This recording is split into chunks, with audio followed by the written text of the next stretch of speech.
I'd like to know more about you, Solas. Why? You're an apostate, yet you risked your freedom to help the Inquisition. Not the wisest course of action when framed that way. I appreciate the work you're doing, Solas. I just wanted to know more about you. I'm sorry. With so much fear in the air. What would you know of me? What made you start studying the Fade? I grew up in a village to the north. There was little to interest a young man, especially one gifted with magic. But as I slept, spirits of the Fade showed me glimpses of wonders I had never imagined. I treasured my dreams. Being awake, out of the Fade, became troublesome. Did spirits try to tempt you?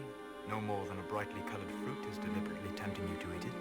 I learned how to defend myself from more aggressive spirits, and how to interact safely with the rest. I learned how to control my dreams with full consciousness. There was so much I wanted to explore. I gather you didn't spend your entire life dreaming. No. Eventually, I was unable to find new areas in the Fade. Why? 2 reasons.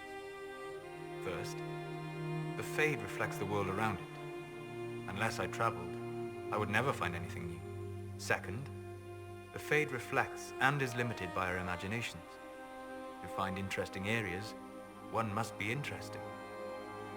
Is this why you joined the Inquisition? I joined the Inquisition because we were all in terrible danger.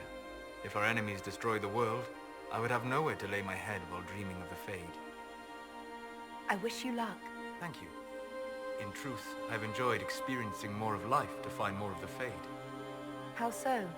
You train your will to control magic and withstand possession. Your indomitable focus is an enjoyable side benefit. You have chosen a path whose steps you do not dislike because it leads to a destination you enjoy.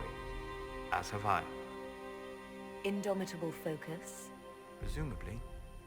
I have yet to see it dominated. I imagine that the sight would be fascinating. You said you'd traveled to many different places. This world, or its memory, is reflected in the Fade. Dream in ancient ruins, you may see a city lost to history.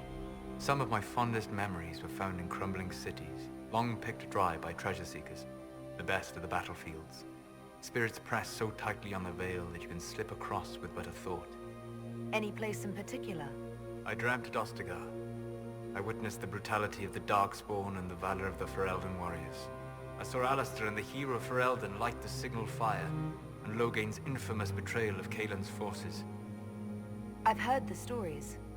It would be interesting to hear what it was really like. That's just it. In the Fade, I see reflections created by spirits who react to the emotions of the warriors. One moment, I see heroic wardens lighting the fire and a power-mad villain sneering as he lets King Kaelin fall. The next, I see an army overwhelmed and a veteran commander refusing to let more soldiers die in a lost cause. And you can't tell which is real? It is the Fade. They are all real. Have you always traveled and studied alone? Not at all. I have built many lasting friendships. Spirits of wisdom, possessed of ancient knowledge, happy to share what they had seen. Spirits of purpose helped me search. Even wisps, curious and playful, would point out treasures I might have missed. I don't know of any spirits by those names. They rarely seek this world. When they do, their natures do not often survive exposure to the people they encounter. Wisdom and purpose are too easily twisted to pride and desire.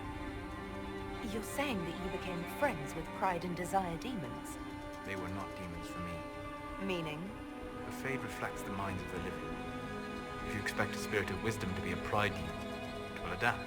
And if your mind is free of corrupting influences, if you understand the nature of the spirit, they can be fast friends. I'm impressed that you could become friends with spirits. Anyone who can dream has the potential. Few ever try. My friends comforted me in grief and shared my joy. Yet, because they exist without form, as we understand it, the Chantry declares that spirits are not truly people. Is Cassandra defined by her cheekbones and not her faith? Varric by his chest hair and not his wit? I hadn't thought about it that way, but I see your point. Thank you. Few are willing to entertain such a notion. We'll talk later. Goodbye.